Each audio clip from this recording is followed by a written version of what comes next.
everyone, my name is Ellie. And my name is Crissy, and we are from the Chattanooga Public Library. And today for Sew It Saturday, we're going to learn how to do branch weaving or weaving in between branches like this. So if you're brand new to weaving and you want kind of a more basic intro, I did do a video a couple weeks ago on just basic weaving for like a little tapestry like this. So if you want, check that out first. But if you're ready to jump into it, go for it. So for this project, you will need a branch with a V or a Y shape like this, and you want to make sure that it's strong enough that it's not going to break really easily. You're going to need some twine or thinner string that doesn't have any stretch to it for your warp. This is just crochet thread. I think Chrissy's using twine. You're going to need a pair of scissors, a yarn needle. If you don't have one, you can use a bobby pin. If not, you can get away with not using a needle at all. And then you're going to need a wide variety of yarn and different fibers.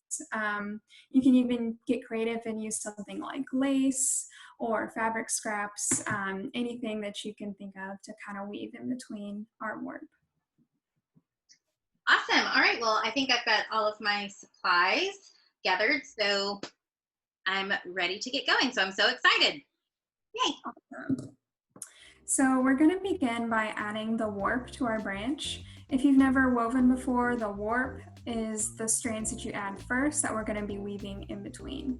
So you're going to start by tying a double knot close to the point where the two branches intersect on one half of the branch. Does that make sense? Okay, so we're going to be warping this in a figure 8 pattern. So you're going to wrap your string around the branch one more time. Okay, and then we're going to go underneath the second branch and wrap it around twice. And make sure you keep pretty good tension on the thread. Underneath it. Okay, and then you're going to go back to the other branch, going underneath it and wrap twice. And you want to make sure that your threads are a 1/4 inch to a 1/2 inch apart. It seems to work better when our warp threads are closer together. So once you've wrapped it twice around that branch, go underneath the other one and wrap it twice again.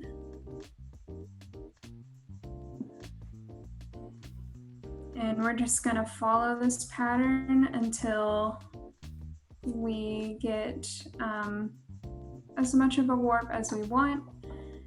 And we want to make sure that we have an even number of warp strings.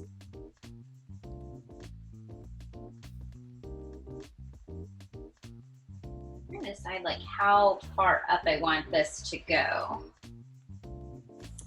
Yeah, it's really up to you and kind of just like what your branch dictates. Like I only got this far up because one of my branches starts to like bend. So I decided to stop there. Now, I mean, I guess you could technically continue through the bend, though it would just be like a little harder.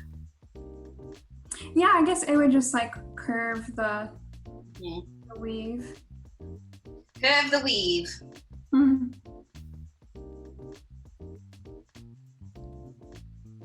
All right, so how do we finish it off?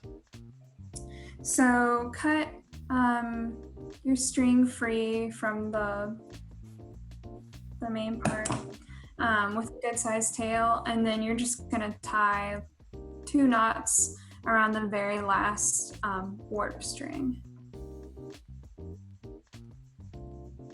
I feel like whenever I've done weaving with anybody, like the the beginning and the end is always kind of the hardest part. Yeah. Especially if you're using like a loom or something and you've done all this beautiful weaving and then all of a sudden it's like, well, How do I break it free? Yeah, yeah. Okay, so here's what I've got. Beautiful. Mine's a little more spread apart.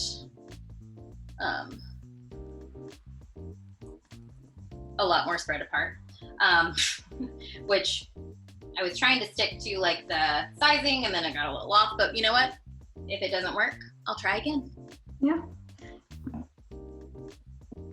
Okay, and then we're just gonna choose our first color of yarn and then cut, you know, a piece that's about a couple feet off.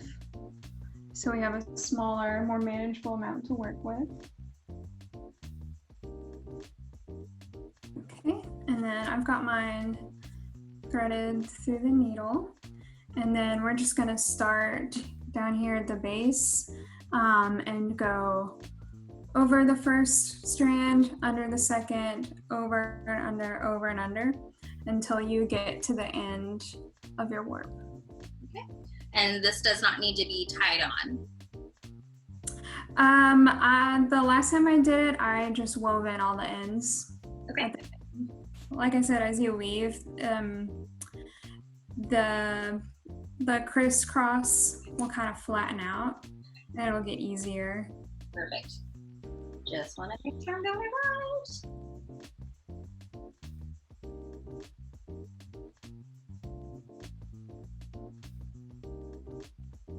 Now, when you get to the top, do you just loop it back over and continue on with this strand? Yeah, if you want. I'm gonna follow like a V shape like I did with my first one. Or you can just do stripes instead. So I did a couple rows back and forth just on this side. And then when I got back to the bottom, I did a couple rows on that side. All right. Did that. That's pretty cool.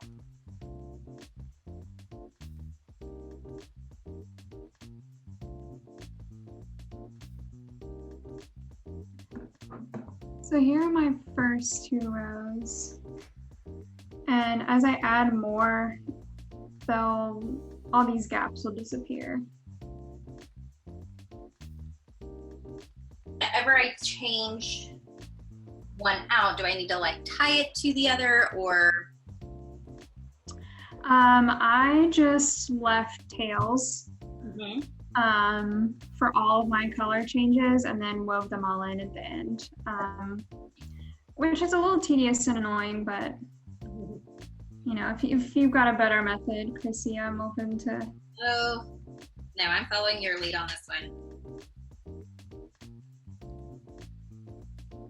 Another thing is you don't want to pull your strings too tight, because then you're just gonna bunch up the warp like that. So make sure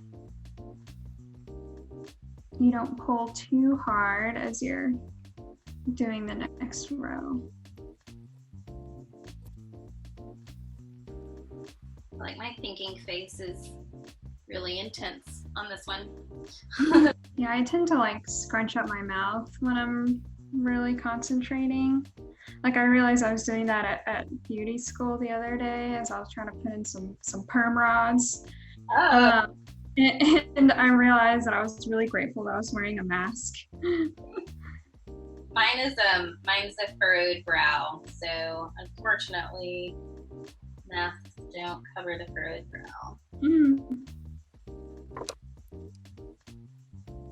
I don't think we mentioned this yet, but you want to always alternate your weaving pattern with each row. So at the end of this row here, my string is on top of the warp. So to go back the other way, I'm going to go underneath and then over, under, over.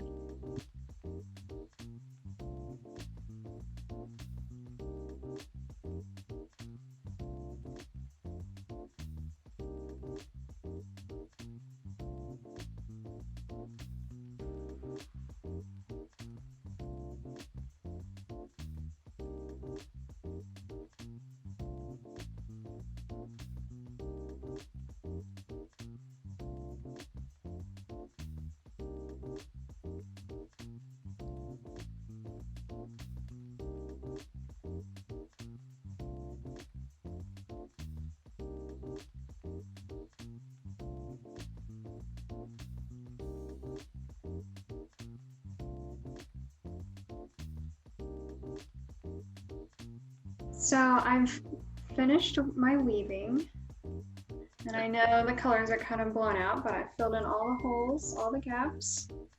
And so now I just have a bunch of tails left at the end that we need to weave in. So there's two different ways you can weave in these tails. You can weave them in that up and down pattern like we did before, or you can weave them parallel to the warp threads, but just go on the back side. So all my tails are on this side. So I'm gonna choose one to start, and I'm gonna go horizontally through the back loops of all the weaving. So it's not gonna show on the front. And going through about 2 or 3 will be fine. Good news is this will probably just be hanging on a wall. It's not like a basket or something that we need to make sure it'll stay together. So then once you weave yours in through a couple of stitches, you can just cut the rest of that tail off, and then just repeat that for all the other loose ends. I guess this is kind of a tedious part of it, but totally worth it. Yeah. I mean, and I guess the tails could potentially add like a really kind of fun texture to it. Like, yeah. I mean, I guess it kind of depends on what, you know, yarn and string you've used. Yeah, that's good. I mean, I still have a little bit to go, but I've cut off all of the parts that are already done. Yeah. Okay, awesome. It's not finished. Looks lovely. I like how yours has a definite like pattern to it, or the V shape. I had noticed that was like what you had done with your original one, so I was like, well, I want to try some stripy stripes. And it's interesting how, as I was like going along with it, like that V is almost automatically created just from like the inability to continue down super far. And so that was like a little frustrating for me, because I was like, well, it doesn't match. But I think that by the time that I get this rest of this middle put together, it'll be okay. I also, my warp started to, you can see, get a little loose as I went along, and I don't know if that's because I just like had a lot, or if the branches weren't as sturdy, you know, so obviously they're starting to bend in, but I kind of love it. I'm really excited to figure out where to hang it up. Honestly, I think it looks really good with those exposed threads. I like that too. I wish that they were not bowing, but that's okay. I do really like it, and I am excited to try a much bigger branch with multiple V. Like, might do a small one here. Yeah. I can hang it up on my wall like this, you know? Yeah. We shall see. Check in at the end of the video for the final result.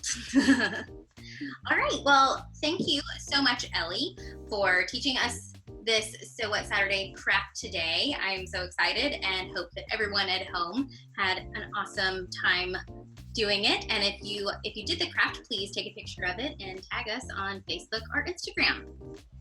Sound good? Thanks for joining us, guys. Bye.